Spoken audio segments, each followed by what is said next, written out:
بسم الله الرحمن الرحیم. قدرمنو لیدونکو او اوریدونکو او ګرانو هیوادوالو سلامونه احترامات مې ومنئ. نن د 23 د می کال 2018 چې د شنبې ورځ سره سمون خوري ستاسو په خدمت کې حاضر یم. د نن ورځې موضوعات مو همچنان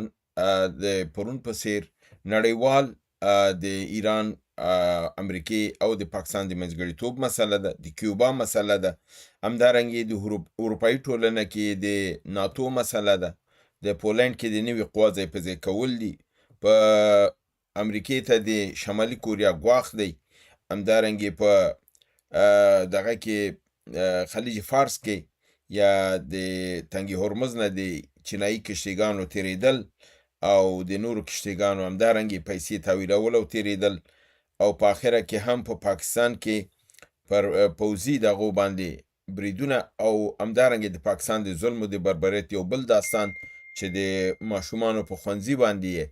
برید کړی دی او هلته ماشومان وژلي. دا ټول هغه خبرې دي چې نن انشاءالله ستاسو سره دلته زه شریکوم. لومړی خبر زموږ د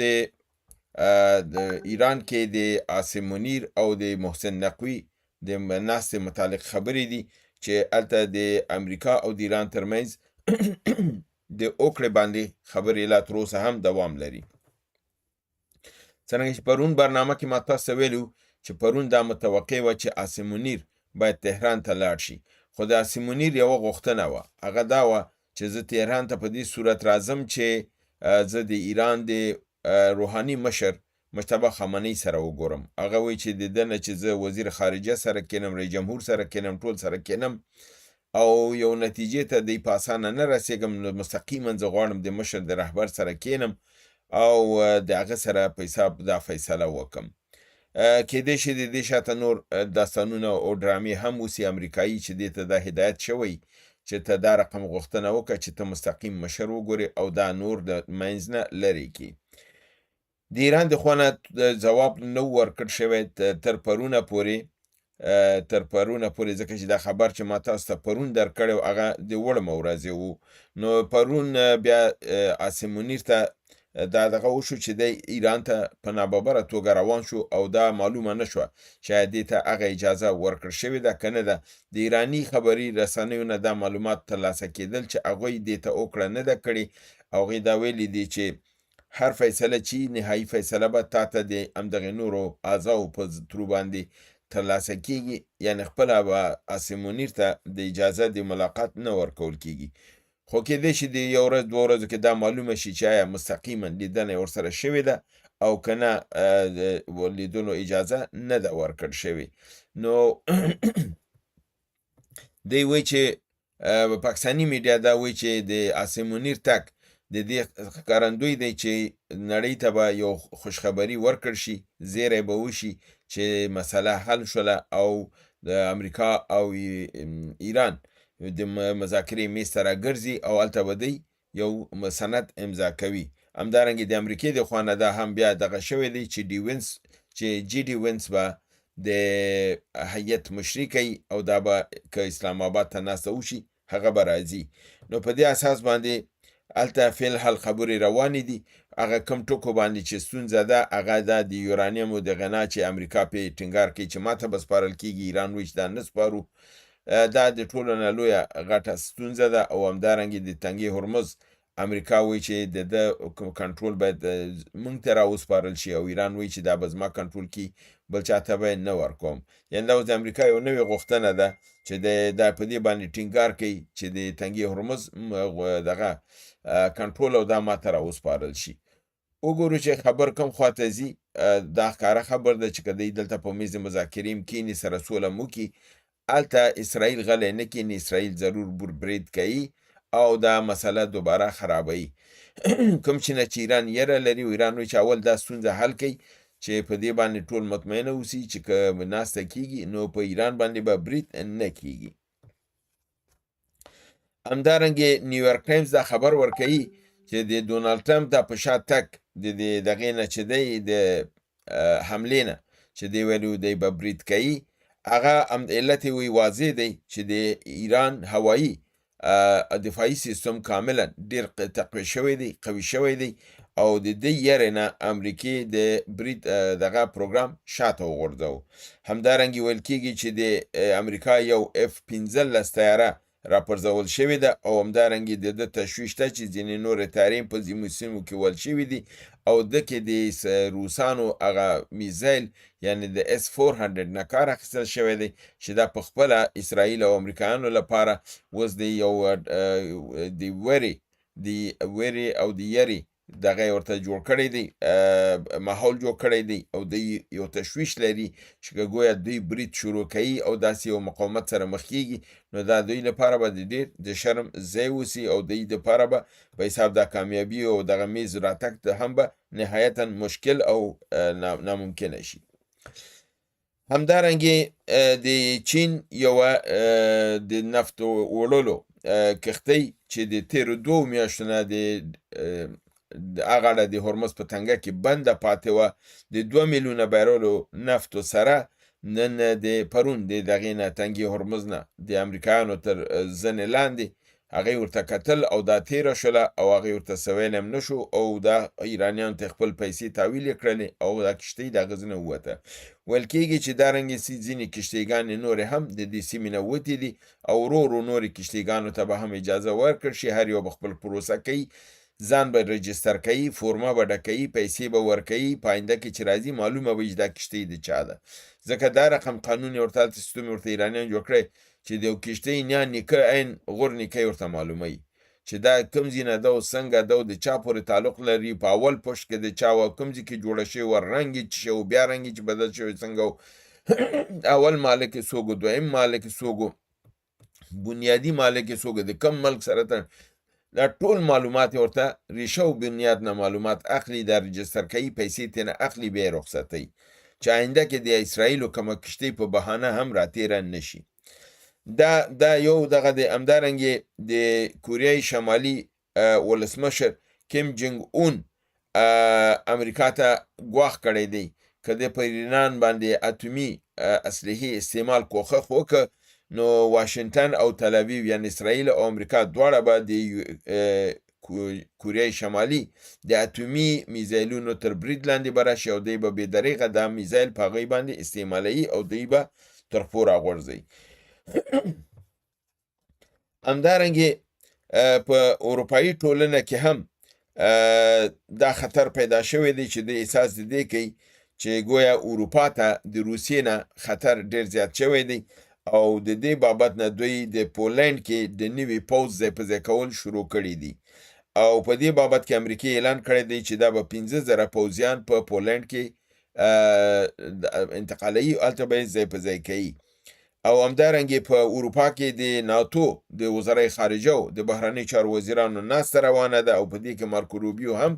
ګډون کړی دی او د دغه 15,000 قواو خبر هم مارکو روبیو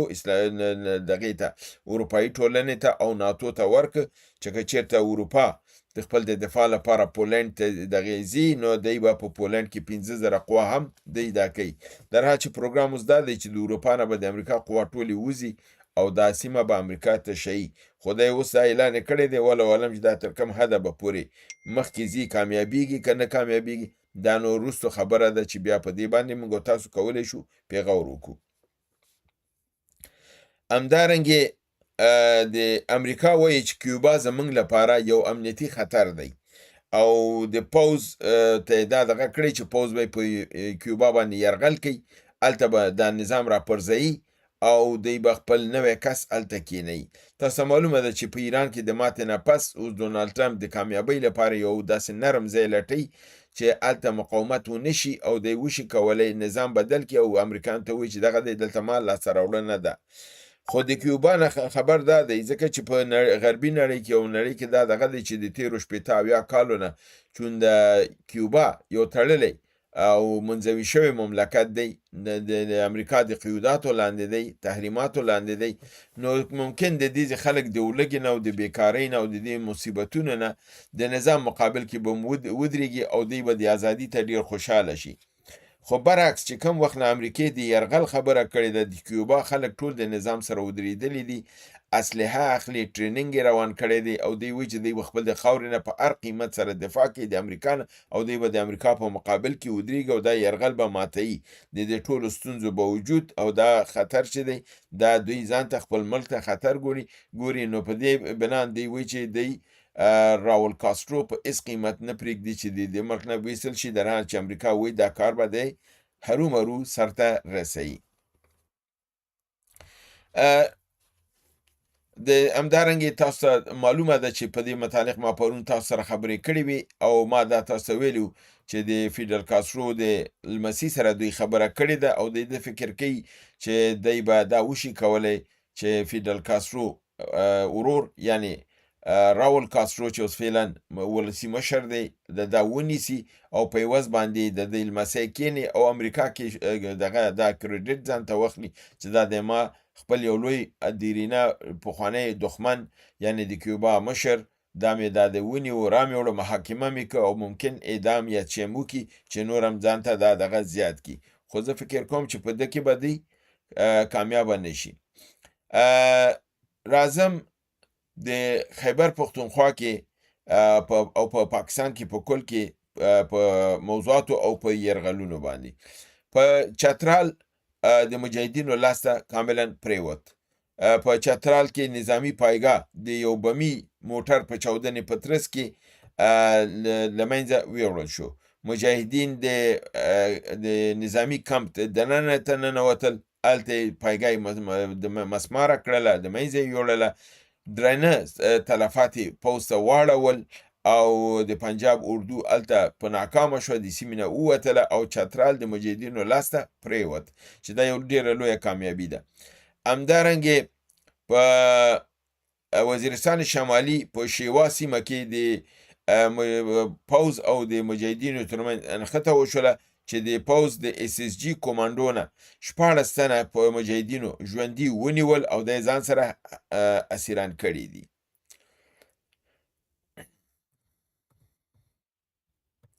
دا SSG قوه راغلې وه چې دا سیمه د مجاهدینو نه خلاصه کړي او دلته په حساب خپل حاکمیت نور هم قده کړي، خو خپله د مجاهدینو دام ته پرېوتل او مجاهدینو دا